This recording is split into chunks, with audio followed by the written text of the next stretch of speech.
सगळेजण म्हणा चर्च, मला माहित आहे की हा पुढं काय लिहिलं आहे, माझ्या देह स्वभावात काही चांगले वसत नाही. माझ्या ह्या देह स्वभावामध्ये कशाचा आहे मी,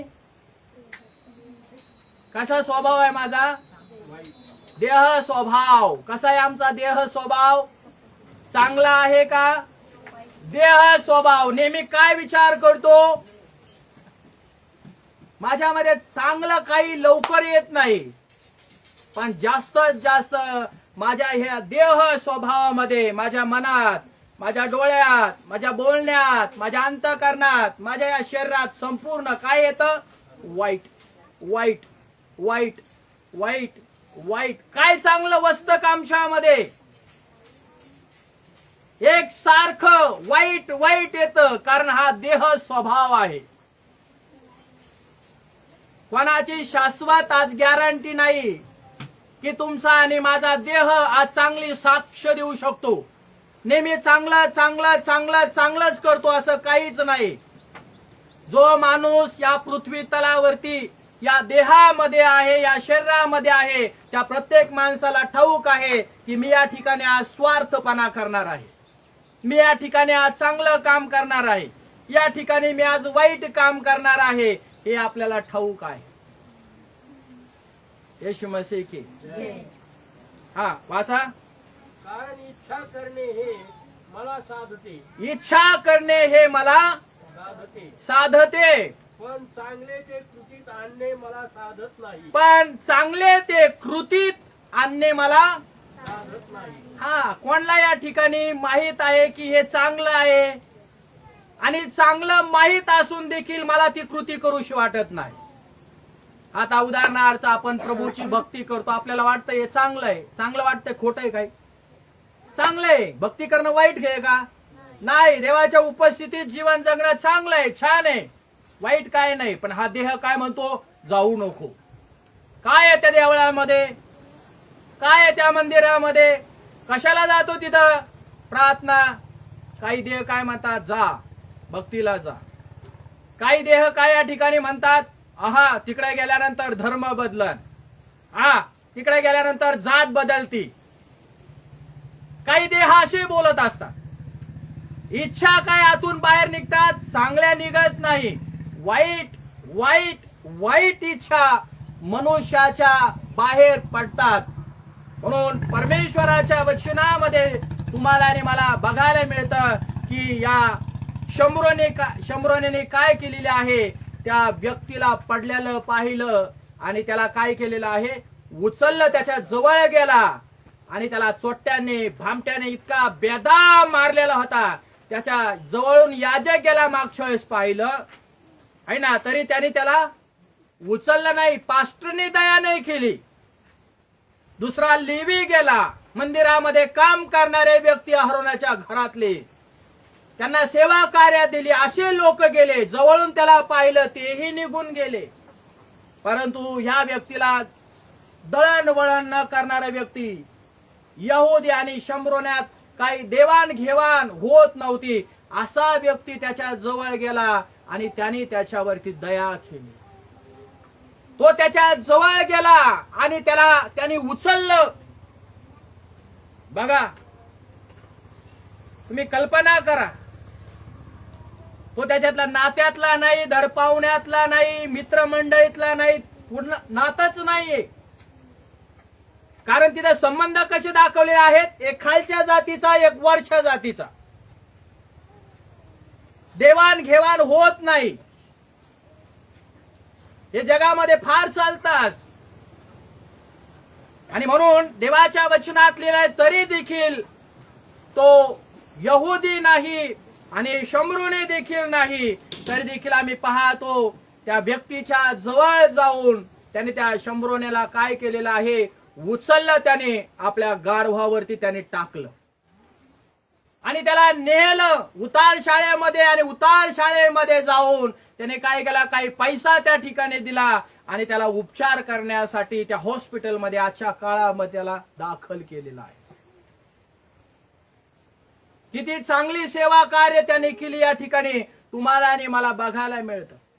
आपल्याला चांगलं कळत असून देखील हे शरीर म्हणतं जाऊ दे झालाय त्याचा ऍक्सिडेंट, पडू दे, जाऊ दे, मरू दे त्याला, चल चल निघ निघ निघ, तुझ्या अंगलट येईन नाही तर. मदत करायला कुणी तयार नाही आज, सहाय्य करायला कुणी तयार नाही आज, कुणी मदतीला कोणाच्या उभा राहत नाही. प्रत्येकाला अडचण वाटते आपल्या जीवनाविषयी, काय करायचं, मदत करायला जावं तर अडचणी उभ्या राहतात. आपल्या ह्या देहाला कळतंय हे वाईट झालेलं आहे, आपण त्याला मदत करायला पाहिजे, पण हे देह म्हणतो नको करू मदत, नको मदत नको करू. काय चांगले आमच्या देहामध्ये, परंतु देवामध्ये तुम्ही आणि मी जीवन जगत असताना नेहमी एकमेकावरती दया दाखवणं गरजेचं आहे. कोणाला तुमची गरज आहे, कोणाला माझी गरज आहे, एकमेकांच्या मदतीसाठी धावून या. आमेन. मदतीसाठी पळा, साह्यासाठी उभे राहा. जर तुम्ही एकमेकांच्या, मी एकमेकांच्या साह्यासाठी जर उभे राहिलो, तो ओळखीचा असू द्या किंवा नसू द्या, त्या व्यक्तींसाठी जर आम्ही मदत केली, त्यांना उभं केलं किंवा साह्य केलं, त्यांना हॉस्पिटलमध्ये नेलं, तर कदाचित कालांतराने 2 दिवसानंतर 2 वर्षानंतर आमच्याही जीवनावरती परिस्थिती येऊ शकते. आम्ही पण कुठल्या संकटामध्ये पडेल हे तुम्हाला आणि मला सांगता येणार नाही, पण आपण मदत केलेली आहे देवाकडे पाहून, तर कुणीतरी देव आमच्यासाठी मदतीसाठी उभा करेल. येशू मसीह की. म्हणून या वचनामध्ये लिहिलं आहे, या देहाला कळत नाही चांगली कृती करणं, वाईट कृती करणं आवडतं. ऐक नाही, एक स्त्री जुन्या करारामध्ये तुम्ही आणि मी पाहतो, वेश्याश्री होती. आणि असं लिहिलंय देवाच्या वचनामध्ये, कहाणी खूप मोठी आहे त्या वचनामध्ये, पण शॉर्टकट मध्ये जर सांगायला लागली तर 1 दिवस 2 हेर आहे देवाच्या वचनात लिहिले आहे, तिच्या घरात लपले. तिने दरवाजा उघडा केला, कारण त्यांच्या पाठीमागे सैन्य लागलं होतं. आणि मग त्यांनी रिक्वेस्ट केली, विनंती केली, आणि तिने दरवाजा उघडला.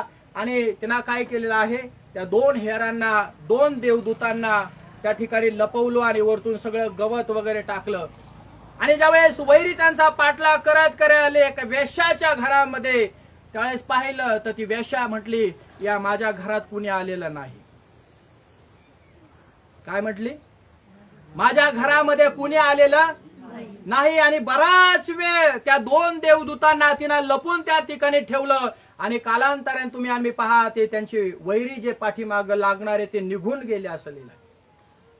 नंतर त्या ठिकाणी त्यांनी बाहेर बोलवलं, आणि का एका व्यभिचार करणाऱ्या स्त्रीने 2 देवदूतांना वाचवलं.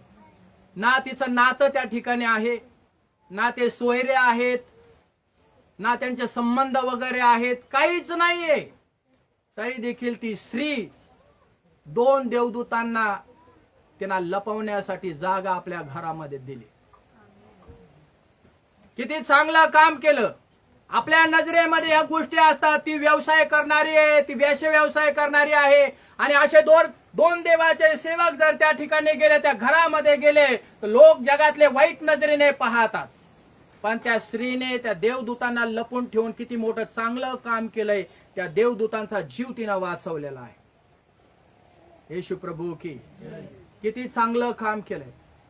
जर वेश्या व्यवसाय करणारी स्त्री 2 व्यक्तींचा, अज्ञात व्यक्तींचा जर जीव वाचू शकते, जिला देव माहित नाहीये, पण ती फक्त ऐकून आहे देवाविषयी, देव राज्याविषयी ऐकून आहे फक्त, तरी देखील तिनं जर 2 देवदूतांना वाचवण्याचा जर निर्णय घेतलेला आहे, तर आम्हाला तर प्रभू येशू ख्रिस्त कळालाय.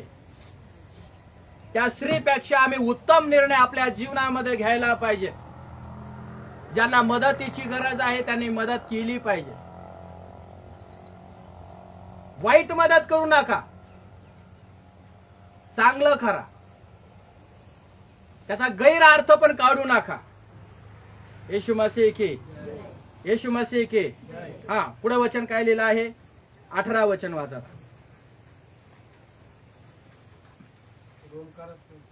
हा, कारण मला ठाऊक आहे की कारण मला ठाऊक आहे की माझ्या ठाई म्हणजे माझ्या देह स्वभावात माझ्या देह स्वभावामध्ये काही चांगले वसत नाही. काही चांगले वसत नाही. कारण इच्छा करणे हे मला साधते, हा पण चांगले ते कृतीत आणणे मला साधत नाही. चांगले ते कृतीत आणणे मला साधत नाही. हिला देव माहित नसताना हिनं चांगलं काम कसं काय केलं हो?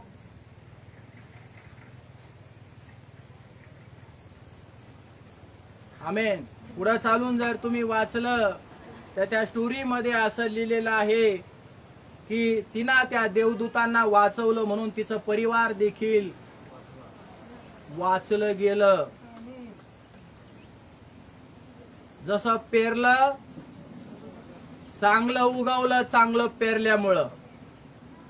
येशू मसीह की तिचं घर, तिचं कुटुंब युद्धाच्या दिवसामध्ये तारलं गेलं. लक्षात ठेवा.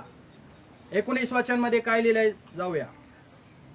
कारण जे चांगले करावेसे मला वाटते ते मी करीत नाही. जे चांगले करावेसे मला वाटते ते मी करीत नाही. कोणाला वाटत नाही चांगलं करूशी सांगा. देवाची नेहमी इच्छा आहे, प्रभूची नेहमी इच्छा आहे चांगलं करा. काय करा? चांगलं आणि वाईट यामध्ये मानवाला फरक कळत नाही का हे चांगलं आहे आणि हे वाईट आहे म्हणून. प्रत्येक माणसाला कळतं हे चांगलं आहे, हे चांगलं आहे, हे चांगलं आहे आणि याच्या दोन्ही मधलं हे वाईट आहे. सरळ सरळ चांगलं करणं कळत असून देखील माणूस काय करतो? वाईट करतो. पुढं काय लिहिलं आहे? तर करावेसे वाटत नाही असे जे वाईट ते मी करतो. हा, जे करायचं नाही ते आम्ही करतो. उपासना करा, चांगलं आहे का नाही? देवाच्या उपस्थितीमध्ये या, चांगलं आहे का नाही? पवित्र शास्त्र वाचा, आध्यात्मिक गोष्टीबद्दल बोला, चांगलं आहे का नाही? जेवढं तुमच्या नजरेत आध्यात्मिक जीवनात चांगलं वाटतं, आध्यात्मिक जीवनाला धरून जगिक जीवनात तुम्हाला जे सहाय्य करायची, मदत करायची, तुम्ही त्या लोकांना, मी त्या लोकांना करणं फार महत्वाचं आणि फार गरजेचं आहे. येशू मसीह की काय चांगलं करता येईल तुम्ही करा लोकांसाठी. चांगलं कळतंय तुम्हाला चांगलं काय आणि वाईट काय आहे. आणि येशू ख्रिस्त या जगात चांगलं करण्यासाठीच आला होता. त्याने तुमचं आणि माझं चांगलंच केलेलं आहे का तुमचं आणि माझं त्याने वाईट केलं का? जर तो जगात आला चांगल्यासाठी आला आणि तो तुमच्या आणि माझ्या हृदयात आला वचनाच्या द्वारे, पवित्र आत्मा, तो तुमचं आणि माझं चांगलं करण्यासाठी आला. आणि जर तुमचं आणि माझं चांगलं झालेलं आहे, चला आपण ह्या जगातल्या लोकांचं चांगलं करण्याचा प्रयत्न करूया. येशू मसीह की मला चांगलं करण्याचा मला कंटाळा नाही आला पाहिजे. येशू मसीह की प्रेम कर येशूने सांगितले.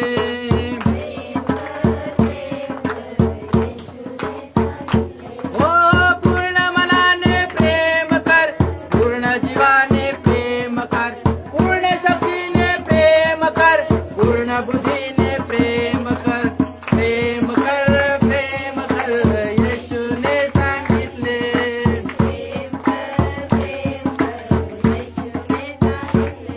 काय करा एकमेकावरती? चांगलं करता येईल तेवढं चांगलं करा. चला पहिले थेसलोनिकरास पुस्तक आपण काढूया.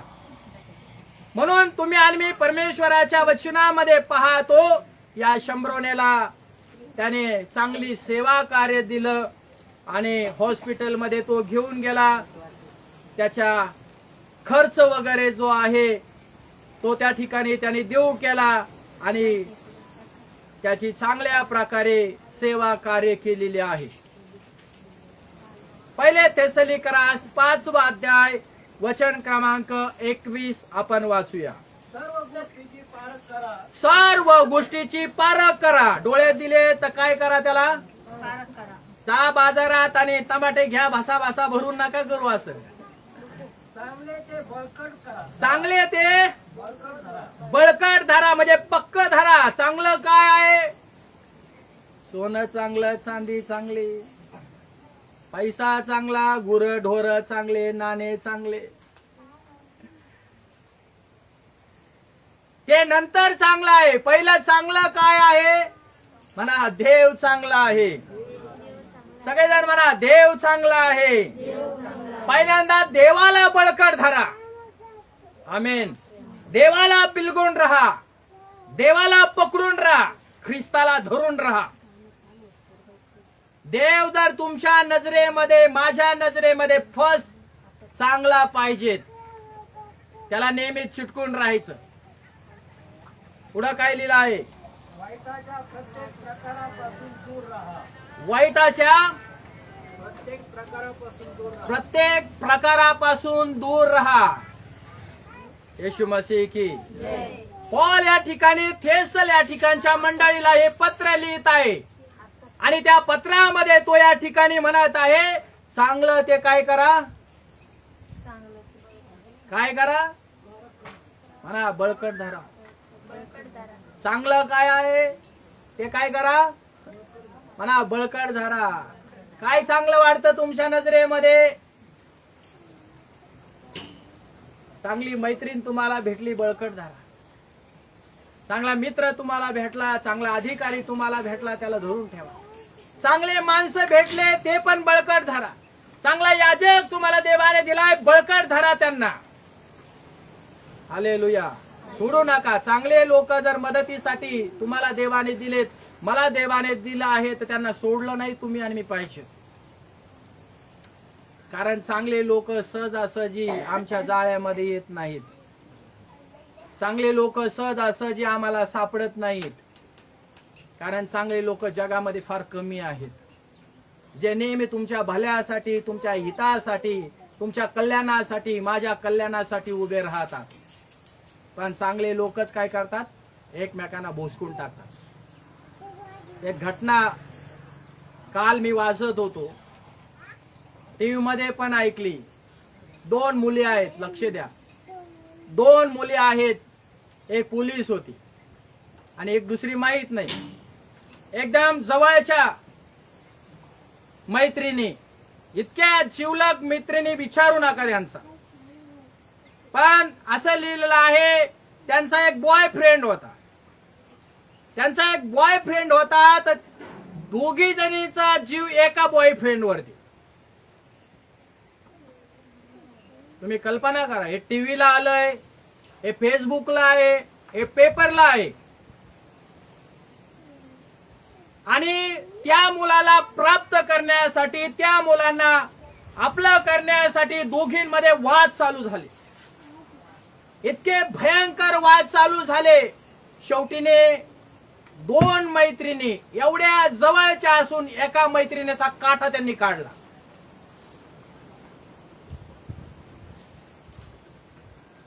तुम्ही विचार करा, जग कुठल्या दिशेने चाललंय आज. एकीला मारावं लागलं, धरलं पोलिसांनी, तर येणार नाही का आता जेलमध्ये?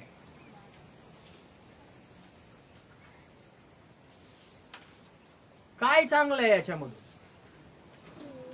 चांगलं ते धरायला सांगितलं, पण लोक वाईट धरतात, चांगलं नाही धरत. मागा देवाकडे, चांगलं मागा. देव तुम्हाला उत्तमातलं उत्तम देणार आहे. लाईफ पार्टनर देखील देव उत्तम देणार आहे. देवाकडे मागितलं पाहिजेत आम्ही. देव आमच्या मागण्या आणि कल्पना याच्या पलीकडे देणार आहे. येशू मसीह की. आणि सगळे पेपर वगैरे सगळे आउट त्या ठिकाणी झालेले आहेत. येशू मसीह की. देवाच्या वचनामध्ये तुम्ही आणि मी पाहतो की या शम्रोनेने काय केलेले आहे? देवाच्या वचनामध्ये लिहिलं आहे, सहानुभूती किंवा दया दाखवली नाही, तर या ठिकाणी तुम्ही आणि मी पाहतो तिथं त्या व्यक्तीला उचलून नेऊन त्याची चांगल्या प्रकारे त्यांनी काळजी घेतलेली आहे. शेजाऱ्याला म्हणा, तुझ्या भावाची काळजी घे, तुझ्या बहिणीची काळजी घे. आणि त्याच्या जखमावरती त्यांनी काय केली आहे? जखम या बाहेरच्या पण असतात आणि जखम आतून पण असतात. आतल्या जखमा बाहेरच्या व्यक्तींना सांगता येत नाही. प्रत्येक माणूस आज जीवनामध्ये तुटलेला आहे. मनुष्याला वाटत असन, एक बहीण मला म्हणत होती, एक बाबा तिला म्हणत होते असे की श्रीमंत माणूस एवढे त्यांच्याकडे सगळं काही असतं मुबलक, त्यांना कशाची कमी नसते, कशाची त्यांना कमी नसते. मी म्हटलं हा, कमी असते त्यांना.